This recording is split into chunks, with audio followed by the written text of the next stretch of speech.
Hello, everybody, and welcome to the Adapt podcast with Danette FM. I'm Jez FM, the podcast producer, and this is sort of an accompaniment podcast to the amazing book, The Adaptable Leader by Danette Fenton-Menzies. And with me, of course, is Danette Fenton-Menzies. So, Danette, how are you going? Yeah, Jez, having a great week and continue to learn heaps from this podcast. So can't wait to share some of the insights with others from what we learned this week. Absolutely. And today we have actually the first podcast we recorded. So this is the first interview, and this was with an old friend, Kaylene. So Danette, do you want to tell us a little bit about your conversation with Kaylene and the topic, how failure cultivates resilience? So I've known Kaylene since Jez was 4.5, 5, so quite some time. And Kaylene's had an amazing career. She was an accountant by trade, worked with me teaching for a number of years, and now is general manager of operations for Tabcorp. And she does a number of massive transformations for that organisation. And so I was really curious on the lessons she's learnt sort of going through transformations, and also about what she learns from failure. Amazing. Well, shall we just jump into this conversation and we'll Why pick it not? up afterwards? So everybody enjoy this great conversation between old friends on a great topic. Enjoy the conversation.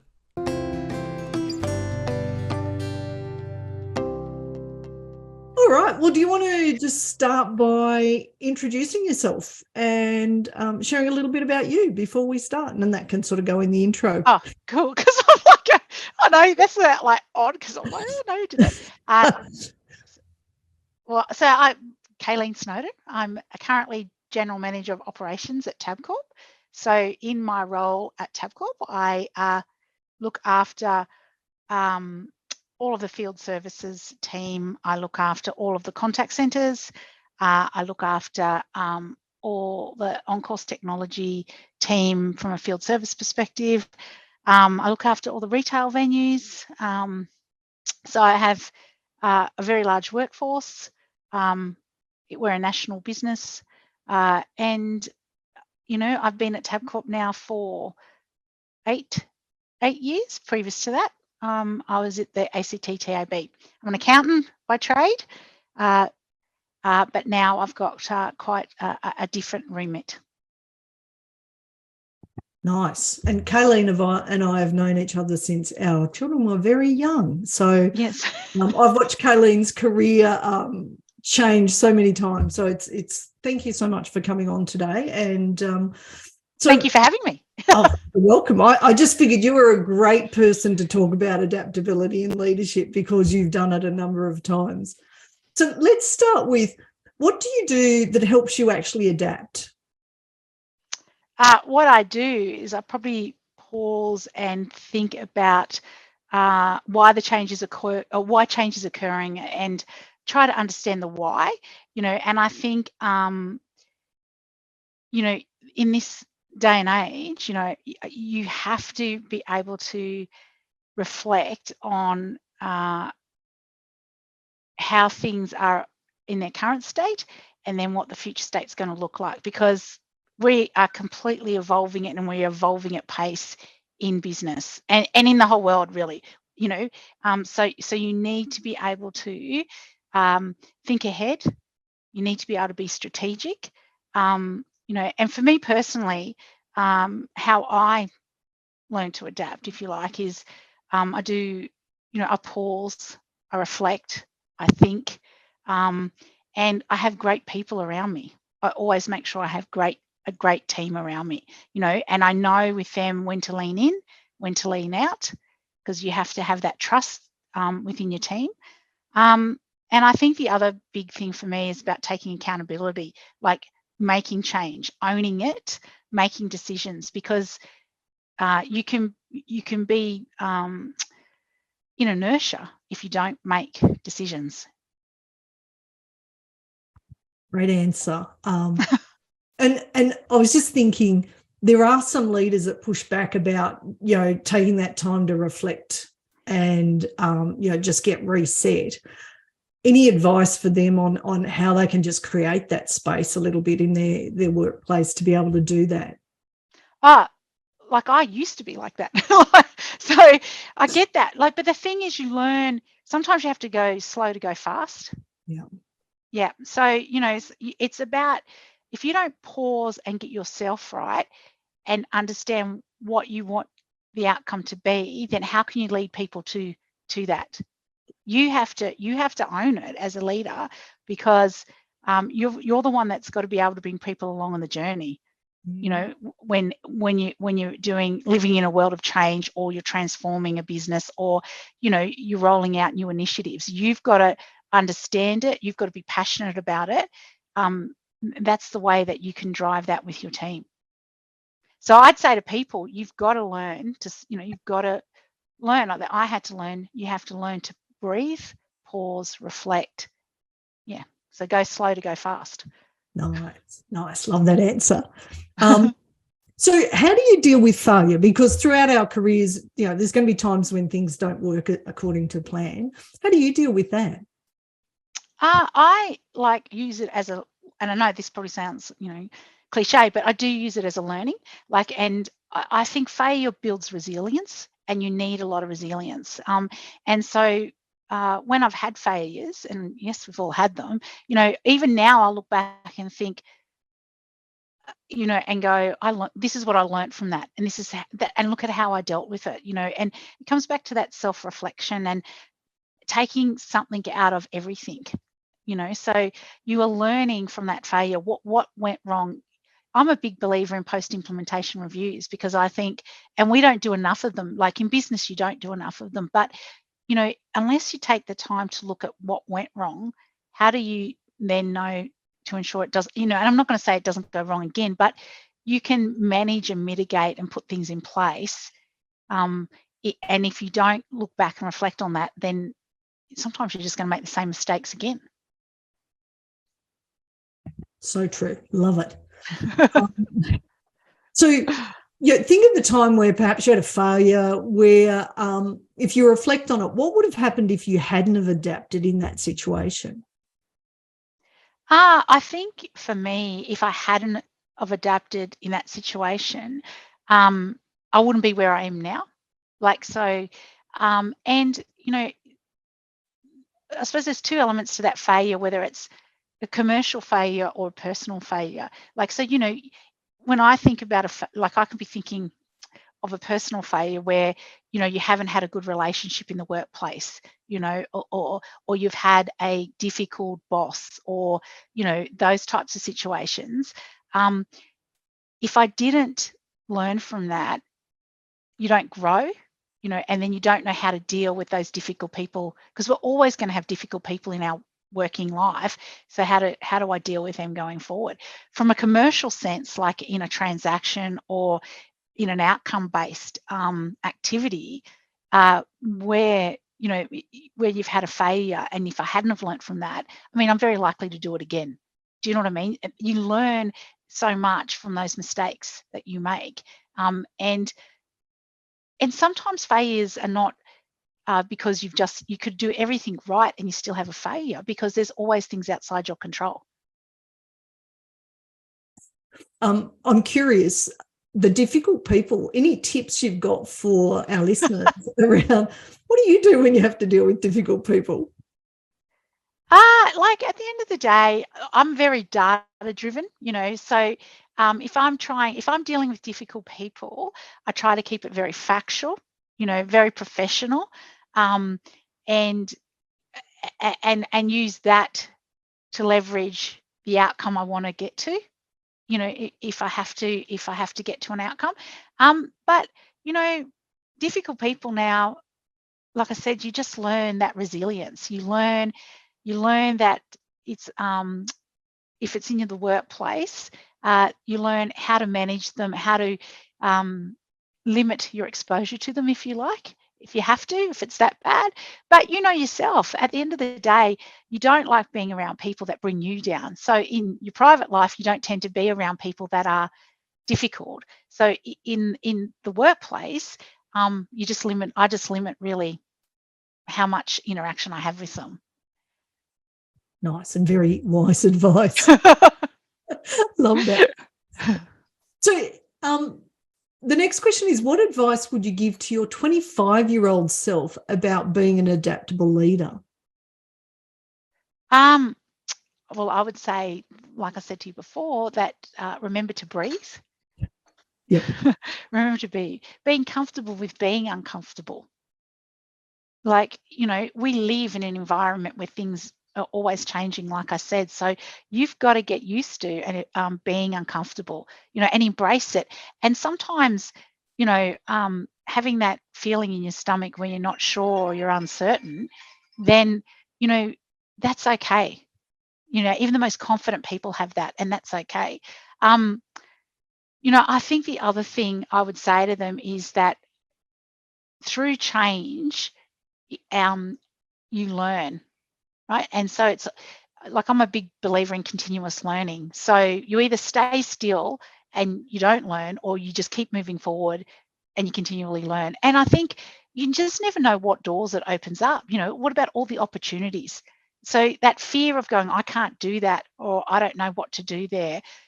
I think instead of looking at it that way, it's like, okay, no, I'm going to be really calm, but I'm going to paddle really, really hard underneath and make this happen and learn, work out what I've got to do to make it happen. So I think I'd say to them, just back yourself, believe in yourself, take the time to breathe, self-reflect where you have to, but just give everything a shot, because, what's the worst that could happen?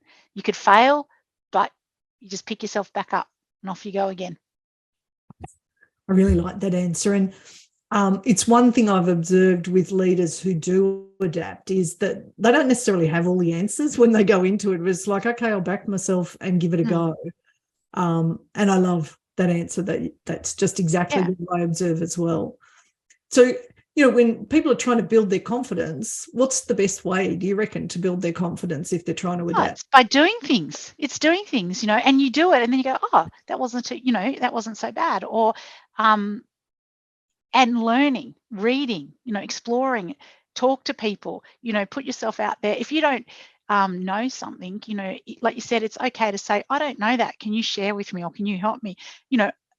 I was, 8 weeks ago, I knew nothing about contact centers, but now I know a lot about average, hold times, and, a whole range of things. So IVR systems. So I think it's like, you just have to think about, it's okay that I don't know, and I'm just going to learn, just continually learn.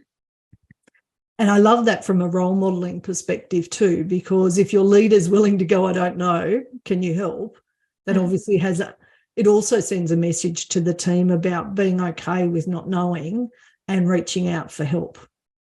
Yeah. And I think it's really that other thing, that accountability. It's okay to make a decision and be wrong and say, yep, we got that wrong. Because a lot of things through transformation, when you're transforming, especially in a business, you'll go down one path, and it sometimes takes courage to go, when you spent money or whatever, to go, oh, actually, I don't think this was the right decision. I think it's, we need to go this other way. So a lot of people will just keep going down that path because they don't want to go, hey, I don't want to say, that I got this wrong. And for me, that is really about being an adaptable leader, is being able to go, no, actually, we got this wrong.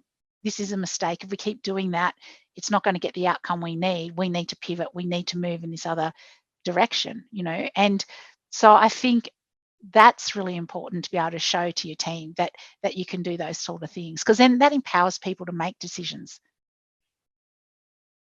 I love that, because I've seen a number of projects where hundreds of millions of dollars get spent, and they knew early on it wasn't really going to win. So yeah. You roll out new ERP systems, or you roll out some system, so I think it's really important that people embrace that, because everywhere you go, whether in any parts of your life, you have to make a decision and you have to back yourself.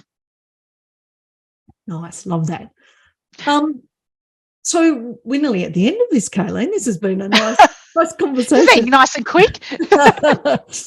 So When you're thinking about adaptable leaders, is there anything else you'd like to share that our listeners could go, oh, that's a really helpful tip to help them grow in terms of their adaptability? I think be a disruptor, be curious, just think about all the opportunities that are out there. But I think it's really important that you bring people along on your journey. You need to have their hearts, their hands, and their minds. So it's about bringing them along on the journey with you. You have to understand that you may get there faster than everybody else. And so you can't expect people to be at the same pace at you. And so you need to remember that as well as an adaptable leader. You've got to, everybody gets there, and everybody might get there a different way, but that's okay, and I think that's really, really important. So that actually leads me to another question.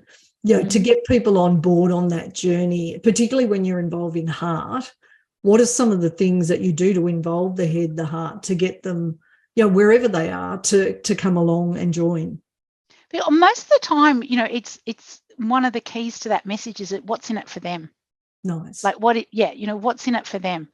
Because then if people can understand what they're going to get out of it or how it's going to affect them, and if it's a positive outcome, it's much easier to bring them along on the journey. So the why and bringing people at that start around what's in it for them is so important through change, and when you're leading through that change. So what if the message is not so good for them? How and that's a challenge. Yeah, and I've been those ones as well, where it's it can be. The one thing, in those difficult situations, I would say as advice is be authentic and be truthful.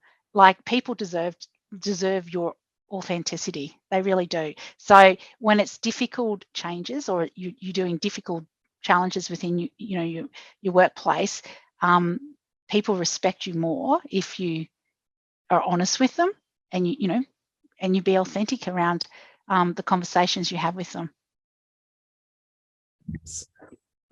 Anything else you'd like to share for anyone who might be thinking, how do I adapt better?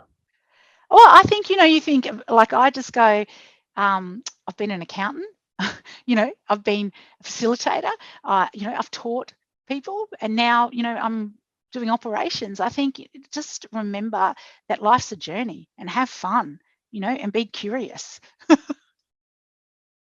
Love it. So what a great interview to start, Kayleen. So thank you. Oh, no, I don't think it's going to be as, you'll have a lot of smart, articulate people. I'm not very those. You are both. and where you are proves that. So, yeah, thank you so much.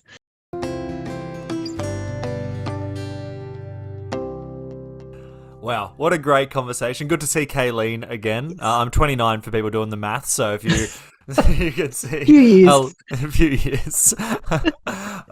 Danette, how did you find that conversation with Kaylene? And any sort of insights from that one?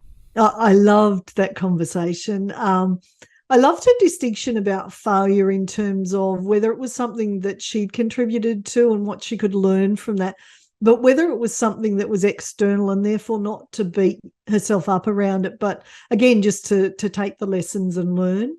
I really love the fact that she talks about slowing down in order to speed up. So there's times to pause and reflect. And there was one bit which I really enjoyed where she talked about where sometimes we make decisions and we start moving forward on those and it becomes apparent that maybe it's not the right decision. We have a bias that just goes, just keep going. We've had, we've invested so much, let's keep going. But she was willing, and I know other leaders that are adaptable do this really well. They're willing to go, okay, let's stop. Let's review this and maybe let's make another call, and sharing that with the team about why that happened rather than everyone going down the road where everyone's going, this is not going to work.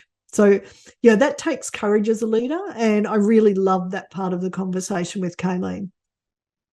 Absolutely, yeah. What a great conversation. Well, as always, Danette, we have a listener question. So today's listener question comes from Christine. And Christine asks, I struggle with anxiety and stress. Every time I get a new client, I develop a fear of failure and lose my self-confidence. How can I manage this? So great question, Christine. And the first thing I'd say is, and we've said this on a number of podcasts, is it's really important to seek help. And so just like if you're sick, you go to see your doctor. Things like anxiety, there are mental health practitioners who can support you to manage your anxiety, to manage your stress. And once you sort of got that going, I think something that really helps is understanding your purpose. So if you can link your purpose with why you're helping your clients, that gives you sort of that certainty and that, I don't know, that calmness and centeredness of why you're doing what you do. And on a previous one, Jez spoke about Simon Sinek and his why video. I'd absolutely say watch that, because understanding your purpose literally can help calm you, because it sort of comes back to your why you do what you do. I think also something that can help you is to know, where your clients currently are at, and take them on the journey of what does the successful future state look like. So you've sort of got indicators of where they think they are now versus where they want to be, because that can help you map what are the gaps between here and there. And I think that's really helpful. And again, Kayleen sort of spoke about when transformation's happening, she pauses and thinks about that current state and what she needs to do to get to the future state. So I think that's actually some really good advice. And we're all human. And so what you're experiencing, that means you care. And so bring it back to I care. And every day just do little reflections about, what did I learn today? What can I tweak for tomorrow in order to be able to navigate and know that you are going to fail sometimes. No one gets it right 100% of the time unless they're not putting any risk in what they're doing at all.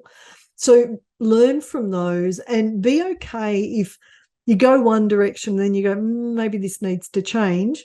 I think taking Kaylene's advice about being okay to stop, pause, reset, and if need be, change direction to get where you need to go. The other thing I'd say is, can you collaborate and partner more with your clients so you're getting feedback more regularly, so you can tweak it more regularly, so it gives you that calmness as well. Absolutely. Well, great advice there, Danette. What a great episode. Loved this one. Love seeing Kaylene again. Do you have any final thoughts on today's conversation and what Kaylene said as well? So I think, I love her message, and I love the fact that really failure is about learning and it's about adjusting and adapting. And I think if we all learn that, then you know what, you become adaptable, because you just go, oh, I learned something new. That's a great way of moving forward. Absolutely. Awesome. Well, thank you so much, Danette, and You're everybody welcome. that's been sharing, listening. We really appreciate it. Next week, we've got another awesome episode. But until then, have a magical week. Thank you, Des.